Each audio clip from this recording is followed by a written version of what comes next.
بسم اللہ الرحمن الرحیم۔ السلام علیکم۔ ہزاروں سال پہلے کی بات ہے، یہ زمین بالکل ویران تھی، نہ انسان تھا، نہ شہر، نہ آبادیاں، صرف ایک ہی مخلوق یہاں آباد تھی، وہ تھے جنات۔ جنات کے قبیلے زمین کے کونے کونے میں پھیلے ہوئے تھے، مگر ان کے درمیان ہمیشہ لڑائیاں، جھگڑے، فساد اور خون ریزی جاری رہتی تھی۔ پوری زمین میدان جنگ بن چکی تھی۔ یہ منظر اللہ رب العزت کی بارگاہ میں پیش ہوا تو اللہ تعالیٰ نے فیصلہ فرمایا، زمین کو اس فساد سے پاک کر دیا جائے۔ فرشتوں کو حکم دیا گیا، وہ بڑے بڑے لشکروں کی صورت میں زمین پر اترنے لگے اور جنات پر زبردست حملہ کر دیا۔ جنات نے مقابلہ کرنے کی کوشش تو کی، مگر اللہ کے حکم کے سامنے وہ بے بس ہو چکے تھے۔ اس حملے میں بے شمار جنات ہلاک ہوئے اور جو بچ گئے وہ پہاڑوں، جنگلوں اور دور دراز جزیروں میں چھپ گئے۔ انہی جنات میں ایک نہایت ہی نیک اور عبادت گزار جن تھا جس کا نام تھا عزازیل۔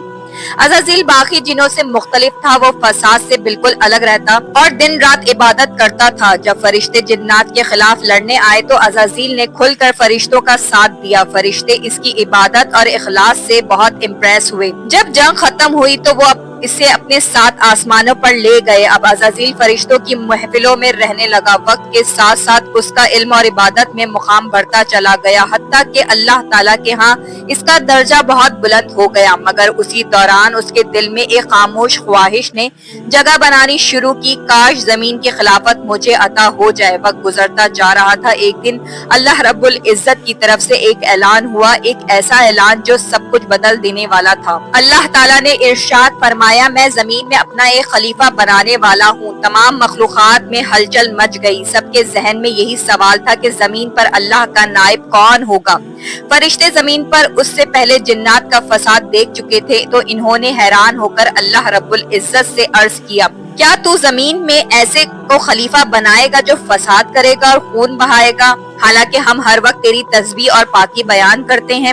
اللہ تعالیٰ نے ارشاد فرمایا، میں وہ جانتا ہوں جو تم نہیں جانتے۔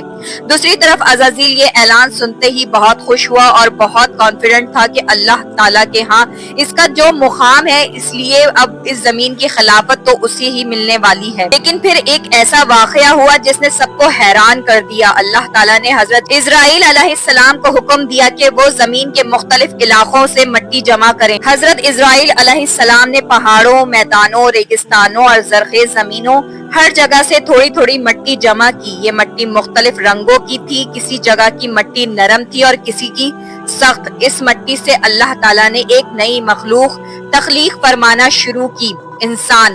جب پہلے انسان کی تخلیق مکمل ہوئی تو اس کا نام رکھا گیا آدم۔ پھر اللہ تعالیٰ نے ان میں روح پھونکی اور یوں انسانیت کی ابتدا ہو گئی۔ اب تمام مخلوقات کی نظریں حضرت آدم علیہ السلام پر تھیں کہ ان میں کیا خاص بات ہے، وہ کیسے سب سے ڈیفرنٹ ہے۔ اب اللہ تعالیٰ نے حضرت آدم علیہ السلام کو خاص علم عطا کرنا شروع کیا، ایسا علم جو اس سے پہلے کسی کو بھی نہیں دیا تھا، نہ فرشتوں کو نہ جنات کو۔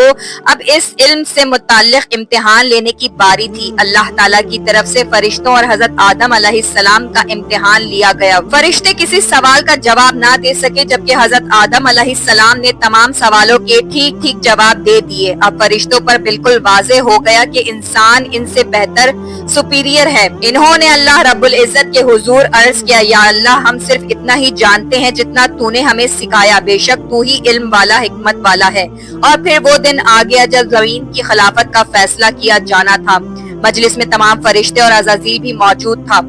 عزازیل کے دل میں انسان کے خلاف حسد کی چنگاری بھڑک رہی تھی، مگر اسے اپنی عبادت پر بہت ناز تھا اور وہ سوچ رہا تھا کہ آدم تو بیچارہ مٹی سے بنا ہے اور میں آگ سے بنا ہوں، میں ہی اللہ تعالیٰ کے نزدیک افضل ہوں، خلافت تو مجھے ہی ملے گی۔ اور پھر اللہ تعالیٰ نے اپنا فیصلہ سنا دیا کہ زمین پر اس کا خلیفہ انسان ہوگا۔ عزازیل پر یہ خبر بجلی بن کر گری، وہ شاک میں چلا گیا، اس کی آنکھیں غم اور غصے کی وجہ سے سرخ ہو رہی تھی۔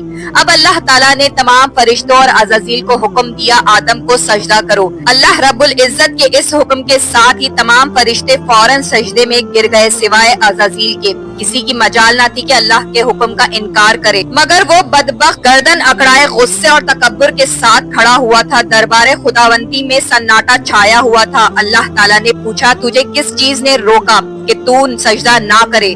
جب میں نے تجھے سجدے کا حکم دیا ابلیس نے تکبر سے جواب دیا میں اس سے بہتر ہوں، تو نے مجھے آگ سے پیدا کیا اور اسے مٹی سے۔ اللہ رب العزت نے نہایت جلال سے فرمایا نکل جا یہاں سے، تجھے یہ حق نہیں کہ یہاں تکبر کرے، یقیناً تو ذلیلوں میں سے ہے۔ تب وہ عزازیل ابلیس بن چکا تھا، مردود اور شیطان، مگر بجائے شرمندہ ہونے یا توبہ کرنے کے اس نے اللہ تعالیٰ سے ایک حیران کن درخواست کی، مجھے قیامت تک مہلت دی جائے جس دن انسانوں کو قبروں سے اٹھایا جائے گا۔ اللہ رب العزت نے فرمایا جا تجھے مہلت دی گئی، لیکن ابلیس نے وہی ایک اور اعلان کیا جو کہ ایک چیلنج تھا، ایک سازش تھی۔ کہنے لگا اب چونکہ تو نے مجھے گمراہ کیا ہے اس لیے میں بھی قسم کھاتا ہوں ان انسانوں کی گھات لگا کر تیرے سیدھے رستے پر بیٹھا رہوں گا، پھر ان پر چاروں طرف سے حملہ کروں گا، ان کے سامنے سے بھی اور ان کے پیچھے سے بھی اور ان کے دائیں طرف سے بھی اور ان کے بائیں طرف سے بھی، اور تو ان میں سے اکثر لوگوں کو شکر گزار نہیں پائے گا۔ اللہ رب العزت نے نہایت جلال سے فرمایا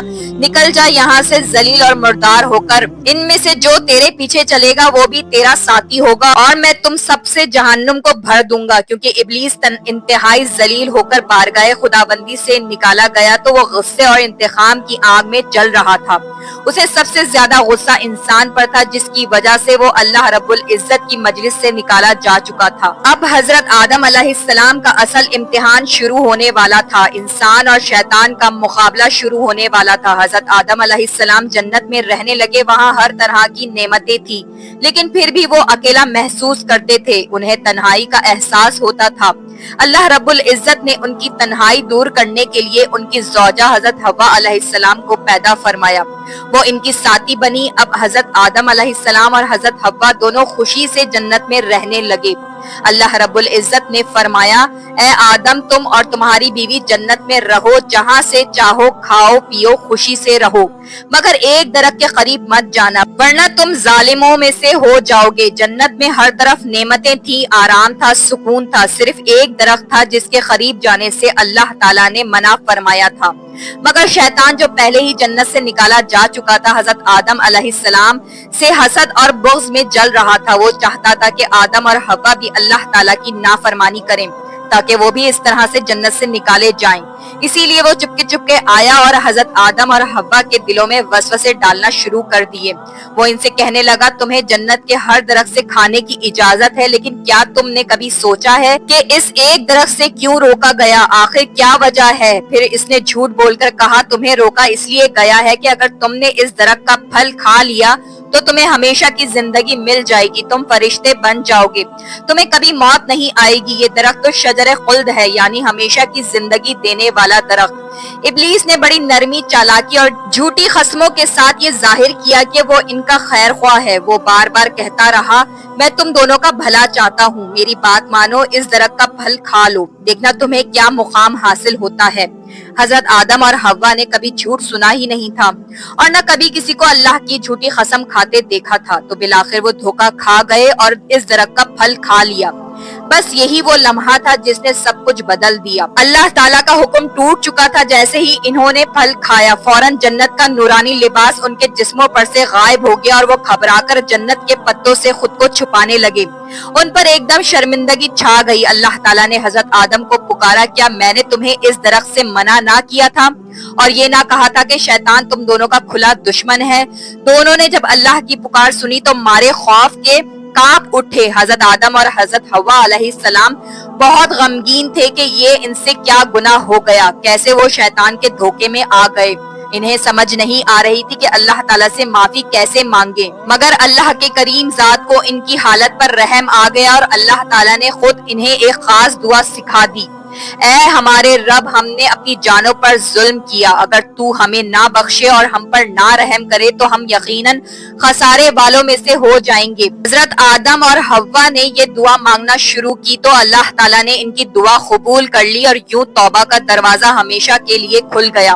پھر اللہ تعالیٰ نے فرمایا اب تم سب انسان اور شیطان زمین پر اتر جاؤ، تم ایک دوسرے کے کھلے دشمن ہوگے، وہاں تمہیں ایک وقت مقرر تک ٹھہرنا ہے اور وہاں زندگی